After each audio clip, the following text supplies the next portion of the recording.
Hello everyone, my name is Pelletier and I'm a Swiss Grandmaster.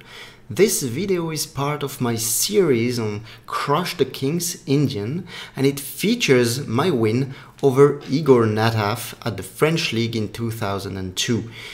The French Grandmaster Igor Nataf doesn't really play chess anymore, but he's been very influential in the King's Indian, not only as a player, but also as the trainer of Timur Rajabov, the Azeri Grandmaster, top Grandmaster, who has been playing the King's Indian at the highest level for many years.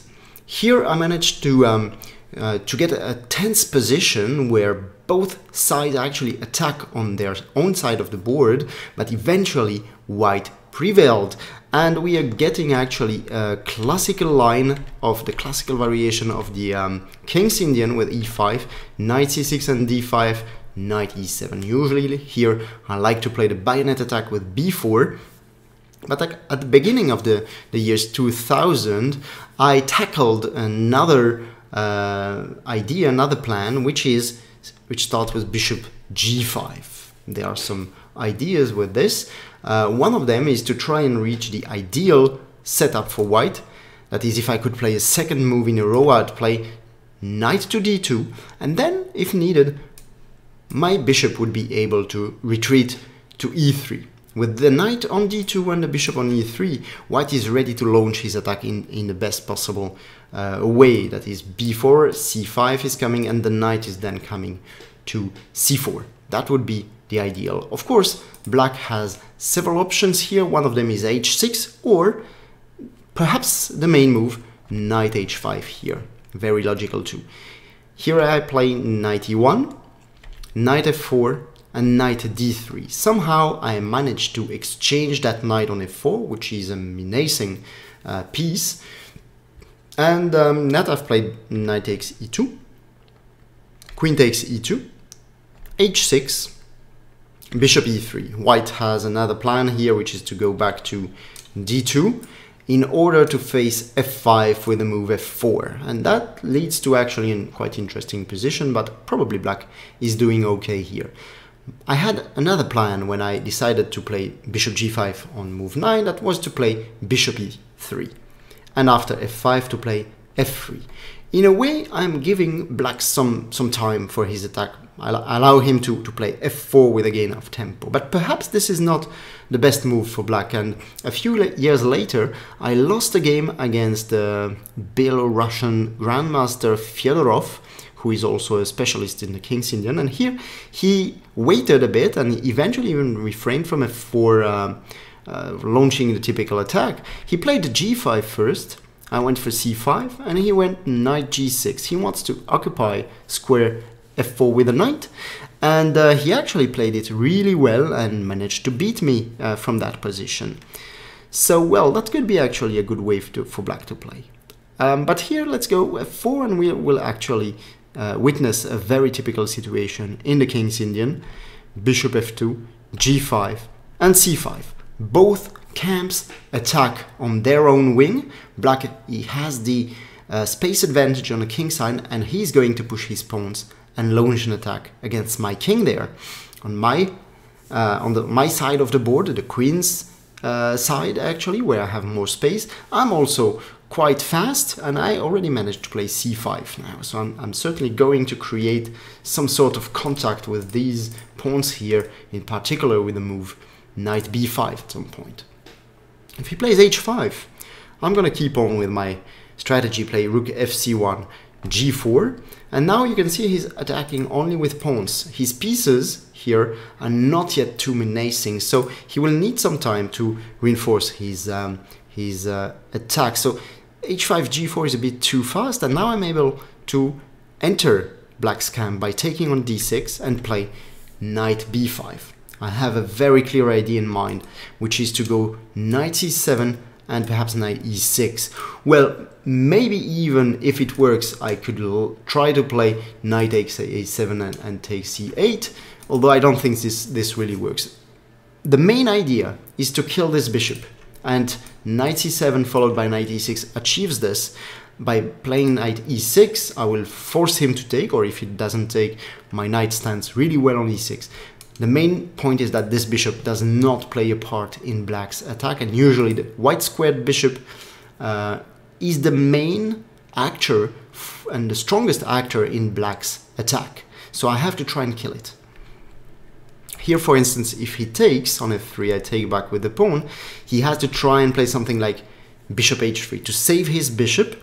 And here I can play king h1, and somehow his attack has lost momentum. It's lost a lot of its sting by this exchange on f3. And after the exchange, I'm even able to try and switch maybe my aggressive ideas to the king side by occupying the g file before he does. So white has better chances here. He played knight g6, which is good. Rook fc1. Here again, if he plays g4 immediately, this is a pawn sacrifice, but I think it's not fast enough. I can take. He plays queen g5, and I play knight b5. And if he takes here, I have queen d2. It's a nice move, queen d2, because basically this f pawn is pinned in as much black doesn't want to allow the exchange of queens. So he can't play f3, which would be an interesting way to strengthen the attack. And here c7 is attacked, d6 is attacked as well, so I am actually faster with my offensive on the queen side. Well, he played rook f7. This is a typical safety measure by black in these lines of the King's Indian, the classical King's Indian, but it's not just preventing white's ideas. It's not just a defensive move. Black can actually try to play bishop f8 later to protect this pawn, and rook g7. So you can see the rook is going to support the advance of the g pawn and eventually be active on the g file as well. So here, for instance, and another idea actually of rook f7 is that I'm not threatening to take and play knight b5 because c7 is covered. That square is covered by the rook, so he can simply play a6. I went rook c2. This could appear to be quite slow, but if I manage to double rooks on the c file, I could enter into my opponent's position. He went h5, rook ac1, and here if he goes g4, then white is better. I can take again and play knight b5. And actually in the game he decided to prevent this move, knight b5. Here it's too dangerous and he doesn't really make it. For instance, if he goes g3, which is a typical pawn sacrifice for black in the King's Indian, then I'm able to take here. And I will take that pawn on g3. I have nothing better, but it's actually good enough here to get an advantage. I cover some squares. I still have my threats on the queen side. I may come to c7 with the rook or with the knight, so it's really good. It's also quite important that bishop h6 here fails to rook c8. And thanks to this combination, white is just winning. Rook takes c8, rook takes c8, queen takes c8, knight takes d6 with a fork on the queen and the rook. And he has no check with the queen. c5, c1, both squares are covered, so white here is actually winning. If he plays g takes f3 here, well, actually I thought first that this was not really clear because this line g takes f3, bishop h3, king h1, a6, knight c7, this is not altogether clear. Rook c8, knight e6, rook takes c2, queen takes c2, queen e7, and this is still quite messy. I definitely like white here, but I'm not really sure if I'm gonna be better if he manages to take here on e6 on the next move. So perhaps this is okay for black, but after g takes f3 here, the computer is merciless and he shows queen d1 as being clearly better for white. Very strange move, but the point is that white doesn't allow the bishop here to go to h3. So white is just better here, strangely enough.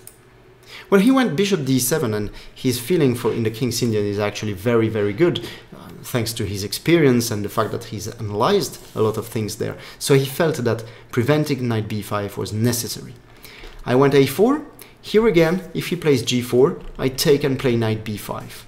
And after g3, there is a very strong sacrifice by white. He shouldn't take on g3, because here bishop h6 is definitely unclear. And the main point is that I cannot take to d6 because of queen b6 check. And my knight is hanging on d6, is actually lost on d6. But after g3, there is knight takes d6 immediately, and this is a very strong sacrifice. He takes on f2, he has to. I take back with a queen, rook f6, knight takes b7. I have 3 pawns for the piece, but the most important factor is that black's attack has more or less disappeared because there is no g-pawn anymore. So this piece sacrifice, which has gained me 3 pawns on the one hand, has also managed to kill the attack. And after a move like queen b6, I just played knight bc5. I hit the bishop, and I will proceed with my ideas on the queen side. I have a nice control over the position. e5 could be weak one day, so here white is actually better. He went a6, which is good again. And actually actually more or less a year after this game was played, I got exactly the same position in another game, the European Championship in Istanbul 2003 against Russian Grandmaster Grigorians, and here I decided to play b4 because I wasn't really sure if he had prepared thanks to my game against Nataf, but if it was the case, I wanted to avoid unclear lines which could have appeared later in my game against Nataf. So I went b4, and actually the character of the fight was very similar. g4 and here c6. That's a nice pawn sacrifice in order to try and open lines on the queen side.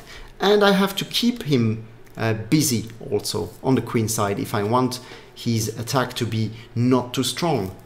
G takes f3 here was the game, gf, b takes c6, d takes c6, bishop takes c6. So he's taken the pawn, and here I played just king h1. I'm not in a hurry to go knight d5. I first remove my king from the g file, and I might be tempted to play rook g1 soon. Well, in that position he made a mistake. He should have played queen d7, and things are not too clear here. I would play knight d5, takes, and rook c8. And even though white has very strong compensation for the pawn he's sacrificed, for instance, I can play here rook c6 and try to win this pawn later on. Well, black has his chances as well, so it's not completely, this position is not completely clear. But let's check the main stem game against Nataf, where I went c6 immediately. Again, this pawn sacrifice, with the idea here that I managed to open the c file and to free the square on d5 for my knight. In that position, he could have taken on c6. I intended to play knight d5 immediately. So now if he takes on d5, pawn takes d5, compared to my game against Grigorians, I've actually won some time. He hasn't yet got g4, g takes f3 in, and I have definitely some pressure here. And if he takes on a4, that's probably the best move. Then I take on c7. Rook takes c7. If I take with the rook, I have decent compensation for the pawn, but probably I'm not better here. And knight takes c7 is what I was going to play. He would play rook c8, knight takes a6, and bishop b5. Here I take, he takes.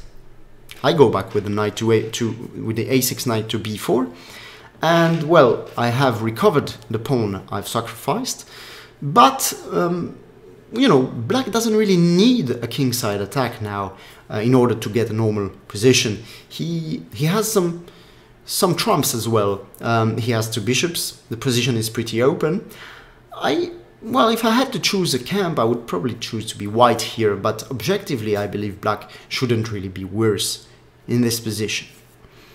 Well, he played bishop e6, which is a decent choice as well, because he doesn't want to allow the c file to be open, and thus he somehow slows down my own offensive on the queen side, and he keeps the bishop on this diagonal where it can participate in the attack. I played b4, he went g4. I went for the security move, king h1. Here, if he goes queen g5, I want to play knight d5. and after g3, typically I have bishop g1. This is also one of the ideas behind, or with this move king h1, that I free this square g1, and if he takes here on h2, I'm going to just go back to f2 with the bishop. I don't take h2. I want to use this h2 pawn as a shelter for my own king. Somehow, this sometimes happens in attacks on the king, that an enemy pawn can act as a defender for the attacked king. So here, white is actually doing well. He played knight h4. He's going for the attack. He wants, there are many ideas like taking on g2 sometimes, or taking here bishop h3. So here I need, again, some security measures, and this is knight e1, keeping control of g2 and f3. Bishop f6, knight d5, rook g7, and b5. And of course, you can sense it, you can feel it.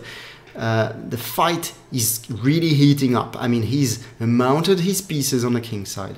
I am also creating contact thanks to b5 with the queen side, and especially I want to play b6 and crack on c7 so that I can perhaps have a passed pawn as far advanced as c7 here, in order to keep him busy again on the queen side, so that his attack is being slowed down. And in this position, he actually committed a mistake by taking on f3, releasing the tension. This allowed me to proceed to some exchanges, piece exchanges, and actually reach good control of the position. The best way to continue was to take on b5 first, and now to take on d5. There is actually another idea to try and attack. It's always this g3 move, but here it's not enough. I have this very strong sacrifice. Knight takes c7, a beautiful way to destroy the queen side and make these two pawns great trumps in my position. So here, well, he has such possibilities. If he takes on f2 first, then I take on e6, clearly. I hit his queen, hit his rook. He can take my knight with check on e1, of course, but it's not really a problem. I'm going to be quite happy after taking the rook. I'm going to be a rook and my two pawns on b5 and c6 against two pieces, and his attack is dead. And if he takes on c6 with the queen, I play b6, of course, queen b8, bishop g1, g takes f2, h2, and bishop f2 again. Here, g2 is well protected by my knight, and his attack is not strong enough, whereas my pawns are ready to advance very quickly. And if he takes with the rook finally, I also, now I can take on g3. This is the difference. I'm not really going to play b6 because I only hit his rook, so he could take on f2 maybe. Here I play takes on g3, bishop takes g3, rook g7, I just go back to f2. Here again, g2 is well protected, and I'm ready to push my pawns very quickly and get a clear advantage. So here after a takes b5, he should actually eliminate my knight on d5. This is paradoxical, but objectively this would have been best. And the position is not very clear. E takes d5, g3, bishop g1, takes on h2, bishop f2, and knight back to f5. He has a dream. He wants to play bishop h4, exchange his knight, this bishop here, which would ensure the knight to come to g3, and then the queen would be able to enter queen h4, and my king would be in great danger. But I have b6. I also have my ideas there. C takes b6, c7, and queen c8. Well, he has actually two pawns. We can say that h2 is more or less condemned in the long run, but he has, okay, let's say one pawn. But I have this nice pawn on c7. He has some control on the queen side, and well, it's not very easy for white, despite the good look of the position, to achieve progress here. So I think objectively, black's position should be holdable here. But even if he saw this line, I can understand he didn't really want to go for it. And what actually happened is that he played g takes f3, and I think he missed my answer, which was, or the sequence I had here in my disposal. Take on f6 with check, queen takes f6, and takes on h4. hitting the queen. He has to take it, and knight takes f3. Here I gain a tempo by hitting the queen. He went back to d8, and I played b6 again. This breakthrough on the queen side now is much stronger than in the variation we had before. Let's see how everything happened. He took, well, basically, I'm not sure he really has a choice, because besides c takes b7, b takes c7, I think stronger is b7, and if he goes to b8, just to take this pawn, and then this a pawn is just gonna run to victory. So he took, I played c7. Here, well, objectively, perhaps queen f8 would have been more resilient, even though I played the same idea.